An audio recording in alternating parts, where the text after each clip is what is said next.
साया रात के गहराते अंधेरे में हवाओं की सिहरन ने पूरे माहौल को भयावह बना दिया था। जंगल के बीचों बीच खड़ा वह पुराना खंडहर मानो अपने अंदर कई राज समेटे हुए था। गांव से दूर यह खंडहर अजीब घटनाओं के लिए कुख्यात था। लोग कहते थे कि यहाँ कुछ ऐसा है जो नजर नहीं आता पर महसूस जरूर होता है। एक साया। आदित्य, एक उत्साही युवा पत्रकार, इस खंडहर की सच्चाई जानने के लिए गांव आया था।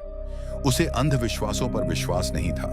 वह अपनी रिपोर्ट में सच्चाई को सामने लाने के लिए उत्सुक था।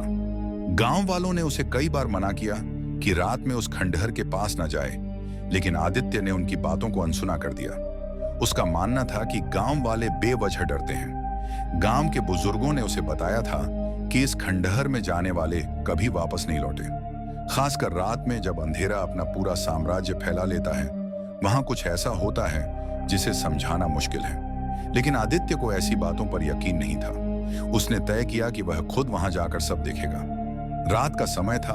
आदित्य कैमरा और टॉर्च लेकर खंडहर की ओर बढ़ गया। जैसे जैसे वह खंडहर के करीब पहुंचा, हवा और ठंडी होती जा रही थी। पेड़ों की शाखाएं आपस में टकराकर एक डरावनी ध्वनि उत्पन्न कर रही थी। खंडहर के अंदर घुसते ही उसकी टॉर्च की रोशनी दीवारों पर गिरने लगी। दीवारों पर अजीबोगरीब निशान थे, मानो किसी ने वहां कुछ लिखा हो, लेकिन इतने पुराने और धुंधले कि समझ में नहीं आ सके। अचानक आदित्य को ऐसा महसूस हुआ कि उसके पीछे कोई खड़ा है। उसने तुरंत मुड़कर देखा, लेकिन वहां कुछ नहीं था। वह थोड़ा सहमा, लेकिन फिर खुद को समझाया कि यह सब उसके दिमाग का खेल है। वह आगे बढ़ने लगा। कुछ ही कदम चले थे कि उसे एक धीमी आवाज सुनाई दी, मानो कोई बुदबुदा रहा हो। अब उसके दिल की धड़कनें तेज हो गई थीं, पर वह रुका नहीं। उसने देखा कि खंडहर के सबसे पुराने हिस्से में एक छोटी सी सीढ़ी नीचे की ओर जाती है। सीढ़ी बहुत संकरी और अंधेरी थी। आदित्य ने टॉर्च जलाकर नीचे देखने की कोशिश की, लेकिन रोशनी बहुत दूर तक नहीं पहुंच सकी। उसे नीचे कुछ हलचल सी महसूस हुई। कोई है वहां? आदित्य ने जोर से पुकारा, लेकिन जवाब नहीं आया। फिर भी उसने हिम्मत की और धीरे धीरे सीढ़ियों से नीचे उतरने लगा। नीचे पहुंचते ही उसे एक ठंडी लहर का आभास हुआ। नीचे की दीवारों पर अजीब निशान और कुछ अज्ञात चित्र बने हुए थे, जिनसे एक भयानक सी गंध आ रही थी। अचानक उसे ऐसा महसूस हुआ कि उसकी टॉर्च की रोशनी मध्यम होने लगी है। इससे पहले कि वह कुछ समझ पाता, टॉर्च पूरी तरह से बुझ गई। अब आदित्य के चारों ओर घना अंधेरा छा गया था। उसने जेब से अपना फोन निकाला, लेकिन उसका फोन भी बंद हो चुका था। चारों ओर घुप अंधेरा और डरावना सन्नाटा था। अचानक उसे एक हल्की सी आहट सुनाई दी।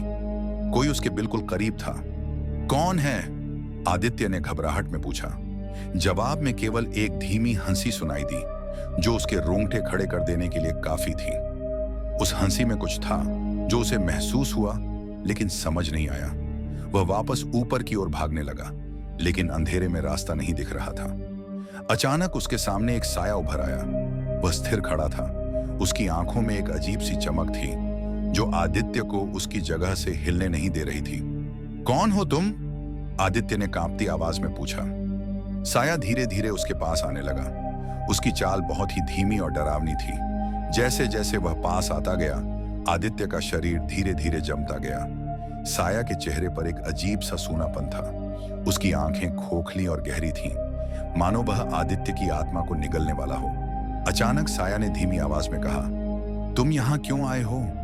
आदित्य की जुबान बंद हो गई थी। वह जवाब नहीं दे पाया। उसके शरीर पर डर ने पूरी तरह से कब्जा कर लिया था। वह हिल भी नहीं पा रहा था। साया ने फिर कहा, तुमने उन सब की तरह गलती की है जो यहां आए थे। अब तुम्हारा भी यही अंजाम होगा। अचानक आदित्य को एक जोर का झटका महसूस हुआ और वह जमीन पर गिर पड़ा। उसकी आंखें बंद होने लगीं।